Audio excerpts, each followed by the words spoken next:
บายดีพ่อแม่พี่น้องวัดทุกคนเนาะมาปลูกต้นอะโวคาโดเบิดปีที่ชาติได้ปลูกต้นเดียว ต้นนี้ต้นเดียวพิงค์ตันนะมาลงน้ำมูปีนี้ยันผมมีโอกาสได้ลงอะไรมาปลูกแบบธรรมชาติแบบบ้านๆปลูกที่ข้างคนเป็นพวกป้าหญ้าก็บริเวณบริการดอกหญ้าก็มีเวลาปลูกเลย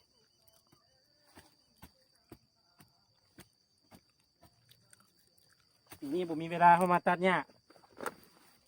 อะโวคาโดลองแคปมันพอดีคุมอันนี้มันแสดงว่ามันยังโนนหน่อยนึงต้องขุดคุมลงอีกจังหน่อย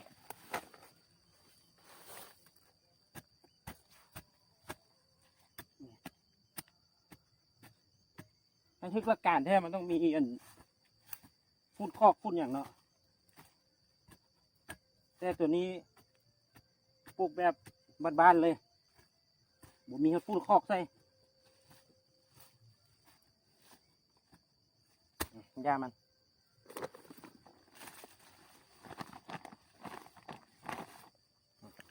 น่าจะได้แล้วทำนี้อีกสำคัญต้องเบิ่งลวงลวงใบของมันนี่เห็นบ่ถ้าเขาเอาลวงหลังมันแบบนี้นี่ไปใส่แดดนี่ใส่ทางตะเวนนี่มีเปอร์เซ็นต์รอดยากเนาะมีเปอร์เซ็นต์ตายสูงเขาต้องเอาทางหน้าใบแบบนี้มาออกมาทางแดดเพราะตะเวนมาที่มาทางนี้ต้องปลูกลวงนี่เพราะหลังใบมันที่สู้ตะเวนเด้อ่ะดูเลยไปนี่อาจจะความแบบนี้เลยก็ได้นี่ตัวหักมัน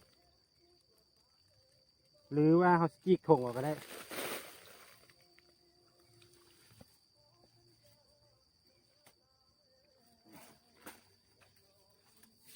ดิ่งกบเข้าไป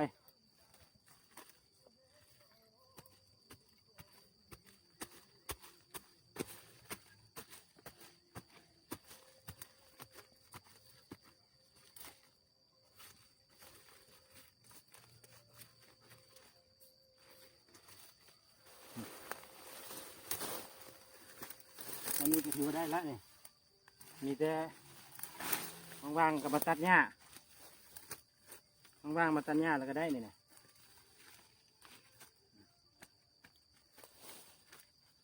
แต่เมื่อช่วงนี้ฝนตกยังไงเรื่องฝนตกมาแล้วก็มันก็จะขึ้นเนาะเฮ้ยประมาณนี้เนาะเพราะตะเวนมาทางนี้ใบมันก็มาทางนี้มันจะเฮ็ดให้มันสู้แดดได้เอามาเบิ้งตัวที่เขาปลูกแล้วปีกายนี่เดี๋ยวนี้มา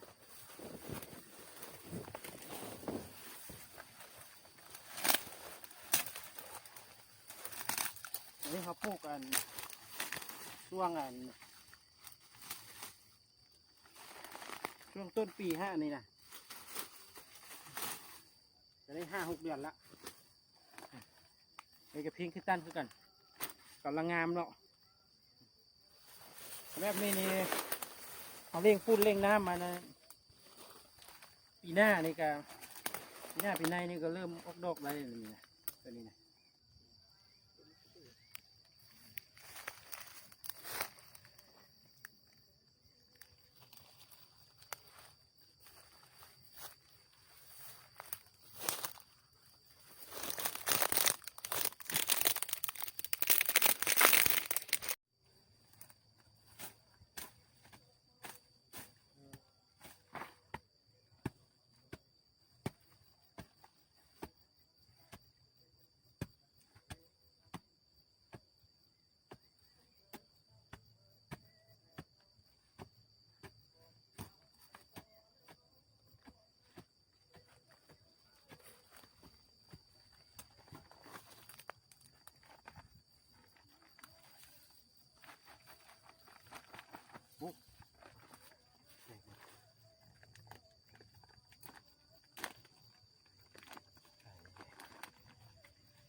สุดคือพวกนั้น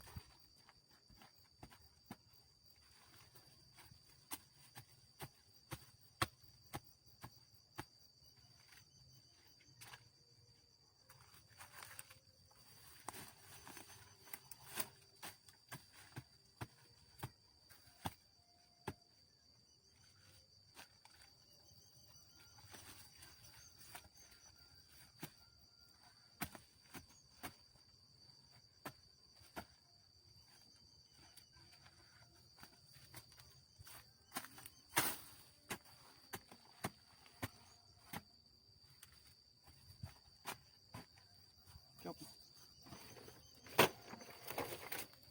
อีกแล้ว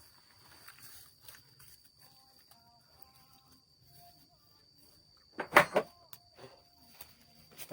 เนี่ยรออันกัน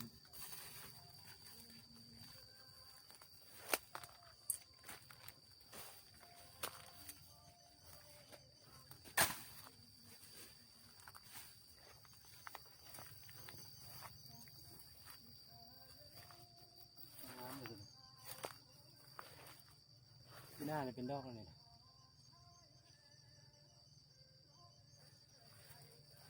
ยิ้ม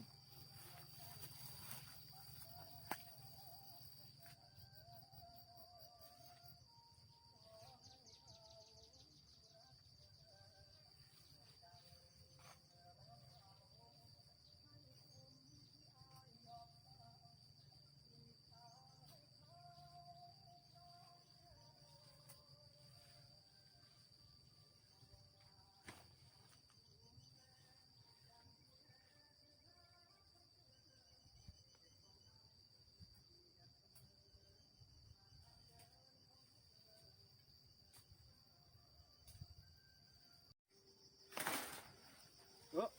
หมดค่ะ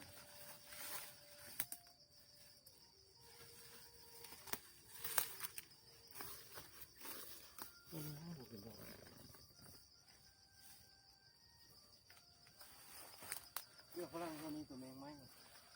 มาเจาะมาทุกตาเลยแมงเหยื่อตายได้ยังไงมีการไปพุ่ง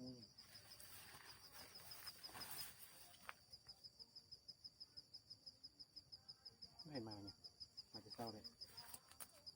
น้อยnhiều nè ว่าอย่า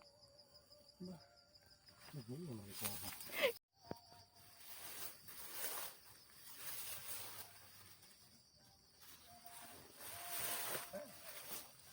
ับ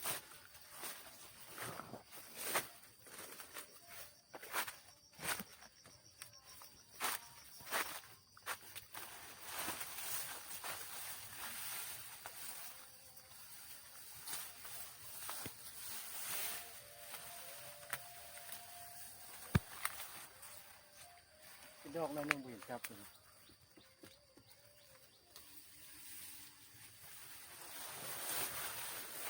นี่ถึงมาก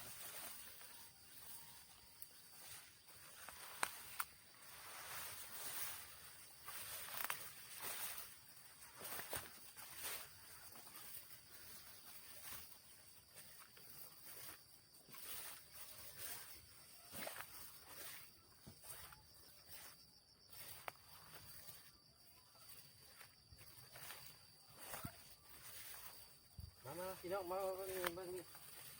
นี่มาเบิ่งเอาผู้ใดปลูกเป็น5-6 ปีบ่เป็นมากนะปลูก6-7 ปีบ่เป็นมากนี่มาเบิ่งเองเนาะต้นนี้พอดีต้นปีที่2ปลายนี่นะเริ่มเป็นมากแล้วนี่เห็นบ่มากเลยนะพวกนี่มากเห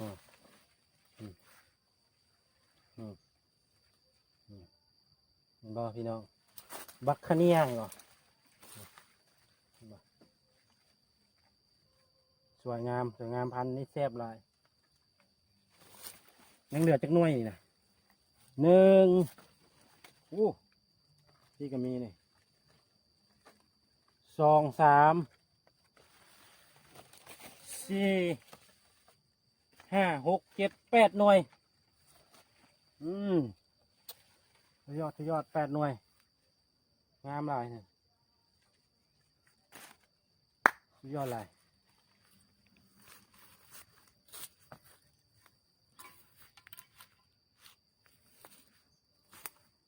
หัดไป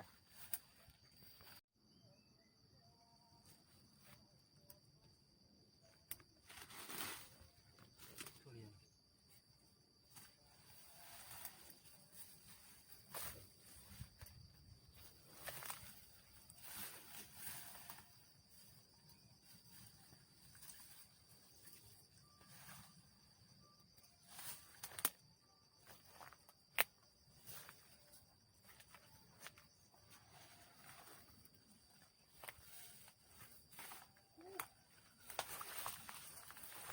เมื่อแล้วไงจะเริ่มเมื่อละ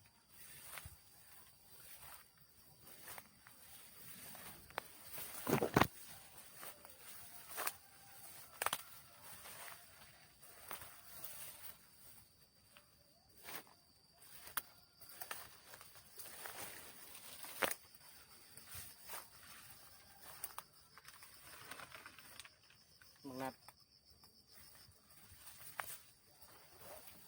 โอ้หอมเว้ย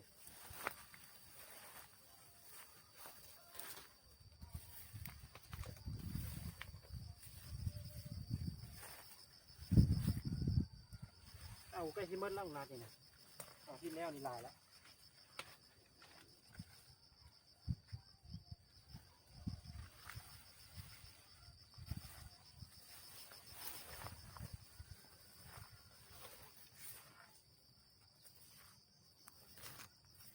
หมดแล้วเนาะ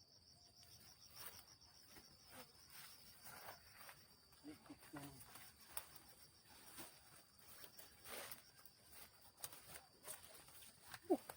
ไม่นี่เป็นอะไรโอ้มีหอยเน่าแล้วนะพวกนี้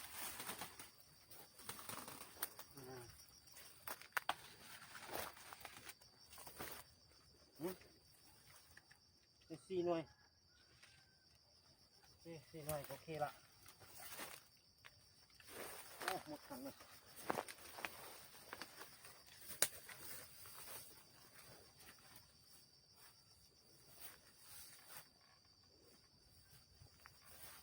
ที่ก็ได้เดี๋ยวคลิปมัน